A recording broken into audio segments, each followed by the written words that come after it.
बिस्मिल्लाहिर्रहमानिर्रहीम। अब जो हमारा टॉपिक है वो है kinetics of plasma binding, plasma protein binding. ठीक है जी। अब हमें पता है कि काइनेटिक्स के लिए हम क्या करते हैं, according to law of mass action.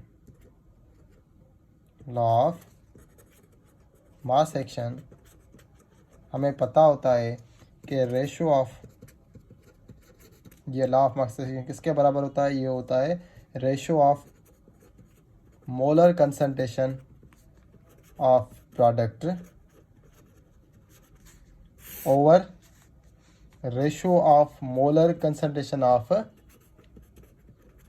Reactant. ठीक है जी, ये क्या होता है, हमारा लॉ ऑफ मास एक्शन होता है। अब इस वाली इक्वेशन को हम इस तरीके से कर सकते हैं। ठीक है जी, वी नो दैट, क्या जानते हैं हम कि ड्रग और प्रोटीन ये मिलके क्या करते हैं, ड्रग प्रोटीन कॉम्प्लेक्स बनाते हैं। अब इस वाले केस में ये क्या हो गए, ये हो गए हमारे रिएक्टेंट और ये हो गए हमारे प्रोडक्ट। ठीक है जी।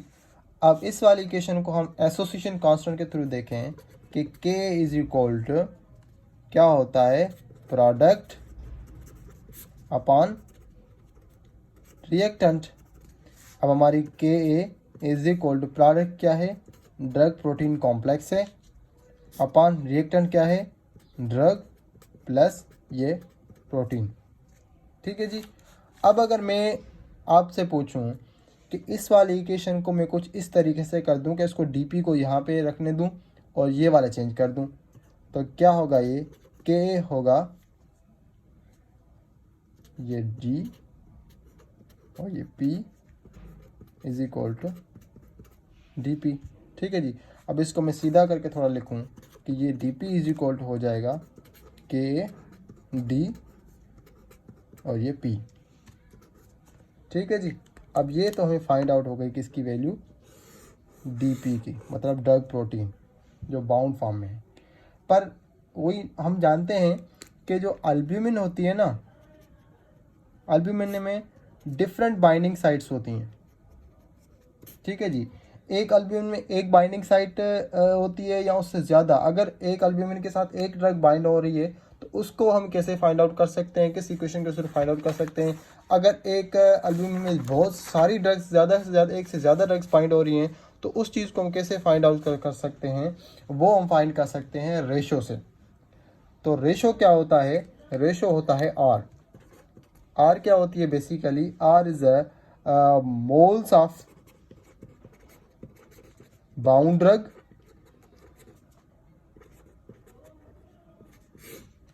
Over total number of protein, total number of protein.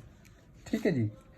अगर आर इज इक्वल टू मैं बात करूं बाउंड ड्रग, मतलब क्या होगा कि बाउंड ड्रग मतलब ये होगा हमारा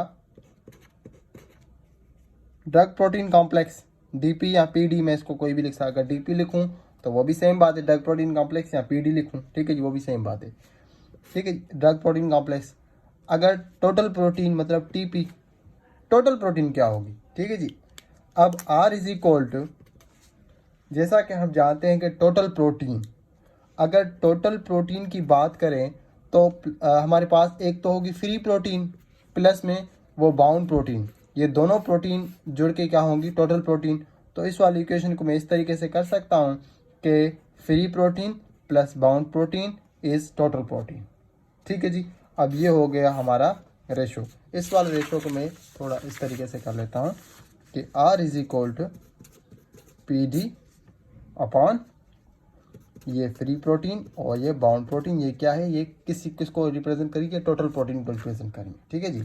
अब R इज इक्वल टू, अब हमें क्या करना होगा, बाउंड ड्रग डीपी की वैल्यू पुट करनी है। ठीक है जी। डीपी की वैल्यू हमने कहाँ फाइंड आउट की थी, ये रही हमारी डीपी की वैल्यू। डीपी क्या है, डीपी इज इक्वल टू के डीपी या पी डी, के डी और पी। ठीक है जी। इसको हम, इस वाली वैल्यू को हम पुट करेंगे, ये इक्वेशन। तो ये हो गई हमारी, सिंस ये डीपी बोलूँ या इसको मैं पी डी बोलूँ, ड्रग प्रोटीन बोलूँ, ये किसके इक्वल है? ये इक्वल है K A free drug free plasma protein. ठीक है जी। अब मैं यहाँ पे इसमें वैल्यू पुट करूँ तो रेशो बराबर हो जाएगा हमारा, क्या होगा, ये हो जाएगा K A free drug free plasma protein और ये हो जाएगा फ्री ड्रग अपान ये पी प्लस, यहाँ पे मैं अगर पुट करूँ तो ये हो जाएगा फ्री प्लाज्मा प्रोटीन और ये हो जाएगा हमारा ये डी। ठीक है जी। अब हमें क्या करना होगा कि हमें प्रोटीन को लेना होगा कॉमन। ठीक है जी। ये जो पी है ना, कौन से पी है,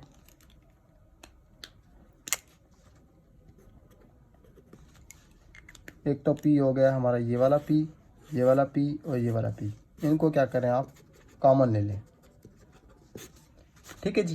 कॉमन लेने के बाद क्या होगा, हमारे पास जो इक्वेशन बचेगी, रेशो बचेगा, वो बचेगा के ए ये डी अपान, अब ये कॉमन लेंगे तो 1 प्लस ये वाला के बच गया, के और ये डी। ठीक है जी। अब ये वाली इक्वेशन इंडिकेट कर रही है कि rate of protein binding depend करता है किस पे, कंसंट्रेशन ऑफ ड्रग पे। ठीक है जी। और ये वाली जो इक्वेशन है ये तब इस्तेमाल होगी जब एक प्रोटीन के साथ एक ड्रग मॉलिक्यूल बाइंड हो जाए। ठीक। नो हमने देखा कि ये वाला जो इक्वेशन है वो इंडिकेट कर रहा है कि एक ड्रग के साथ एक प्रोटीन, मतलब एक प्रोटीन के साथ एक ड्रग ही बाउंड हो सकती है। ठीक है जी। पर अगर मैं कहता हूँ कि एक अल्बुमिन प्रोटीन है या कोई और प्रोटीन है जिसके साथ नंबर ऑफ ड्रग, एक ड्रग यहाँ बाइंड हो गई, एक ड्रग यहाँ, एक ड्रग यहाँ, एक ड्रग जहाँ, मतलब क्या है, number of protein, number of जो है साइड्स पे जो है नंबर ऑफ ड्रग जो है बाइंड हो गई हैं। अब इस वाले रेशो को आप किस तरीके से इंडिकेट करोगे, तो इस वाले को मैं इस तरीके से करूँगा कि R is equal to N K, N क्या है, नंबर ऑफ ड्रग्स। ठीक है जी। डी अपॉन 1 प्लस के ए, ये होगा डी। ठीक है जी। अब ये चीज़ इंडिकेट कर रही है कि मतलब नंबर ऑफ जो ड्रग्स हैं किसी एक प्रोटीन पे जो है वो बाइंड कर सकते हैं। अब इस इक्वेशन को इस्तेमाल करते हुए डिफरेंट प्लॉट्स बनते हैं, ग्राफिकल प्लॉट्स बनते हैं। उनमें प्लॉट्स में से क्या होता है, एक होता है डायरेक्ट प्लॉट, दूसरा होता है लीनियर, लाइन वीवर।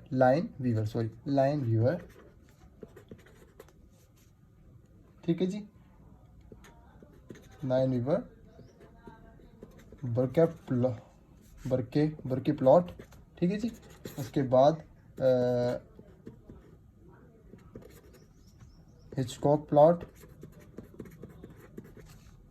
उसके बाद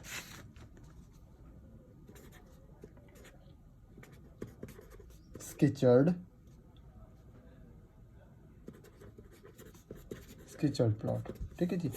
इन प्लॉट्स को जो है हम नेक्स्ट जो लेक्चर होगा उनको कवर करने की और समझने की कोशिश करेंगे कि इस इक्वेशन को यूज़ करके ये प्लॉट्स कैसे बनेंगे। ठीक है जी। अब तक का जो हमने पढ़ा था वो ये पढ़ा कि according to kinetics of plasma protein में, according to law of mass section, कि लॉ ऑफ मास सेक्शन किसके बराबर होता है, वो होता है ratio of molar concentration of product upon reactant. ठीक है जी। वो नो देता है ड्रग और प्रोटीन बाइंड होते हैं तो क्या बनाते हैं, ड्रग प्रोटीन कॉम्प्लेक्स बनाते हैं। और ड्रग प्रोटीन क्या हो गए, ये रिएक्टेंट हो गए, ये प्रोडक्ट हो गए। तो एसोसिएशन कांस्टेंट क्या हो गया, association constant is equal to product upon reactant. तो हमारे पास प्रोडक्ट क्या है, ड्रग प्रोटीन कॉम्प्लेक्स, और रिएक्टेंट क्या है, ये ड्रग और ये प्रोटीन। ठीक है जी। अब एसोसिएशन कांस्टेंट इस इक्वेशन को मैं इस तरीके से कर लूँ कि D P is equal to K A D plus P. ठीक है जी। ये इक्वेशन हो गई। अब हमारे क्या है, ड्रग जो बाउंड ड्रग है उसको इक्वेशन ये है। अच्छा उसके बाद हमने पढ़ा कि अल्बुमिन जो हो उसमें होती हैं डिफरेंट उसमें बाइंडिंग साइट्स होती हैं। ठीक है जी। नंबर ऑफ जो ड्रग्स होते हैं बाइंड हो सकती हैं उस पर। तो इसको फाइंड करने के लिए कि एक प्रोटीन के साथ एक ड्रग बाइंड हुए तो उसको हम कैसे डिटरमाइन कर सकते हैं, या एक से ज़्यादा ड्रग्स बाइंड हो गए तो उसको हम कैसे डिटरमाइन कर सकते हैं। ठीक है जी। उसके लिए हम क्या किया, ratio R is equal to moles of bound drug upon total protein. ठीक है जी। R is equal to PD क्या है, ये बाउंड ड्रग प्रोटीन है। ठीक है जी। उसके बाद टोटल प्रोटीन क्या हो, ठीक है जी। टोटल प्रोटीन क्या होती है, एक फ्री प्रोटीन और बाउंड प्रोटीन, इन दोनों को प्लस करके हम क्या करते हैं, टोटल प्रोटीन निकाल लेते हैं। अब R is equal to PD over P plus DP। ठीक है जी। अब इस वाली इक्वेशन को इस्तेमाल करते हुए हमने क्या किया है, यहाँ पे पीडी की इक्वेशन पुट की है जो हमने प्रीवियस निकाली थी। यहाँ पे ये देखें डीपी की, डीपी है इसको पीडी कहूँ, ये इस वाली इक्वेशन को पुट करनी है। ठीक है जी। यहाँ पे हमने वैल्यू पुट की, वैल्यू पुट करने के बाद हमने पी कॉमन लिया, तो उसके बाद जो हमारे पास क्वांटिटी इक्वेशन बची वो बची ये वाली। ये इंडिकेट कर रही है कि एक ड्रग के साथ एक प्रोटीन जो है बाउंड हो रही है। इसके बाद अगर नंबर ऑफ ड्रग्स फाइंड होगी तो उसके लिए हम ये यूज़ करेंगे। इस इक्वेशन को यूज़ करते हो हमें 4 टाइप्स ऑफ प्लॉट्स जो हैं डिटरमाइन करने होते हैं, डिफाइन करने होते हैं। ठीक है जी। वो हम नेक्स्ट लेक्चर में इंशाल्लाह कवर करेंगे।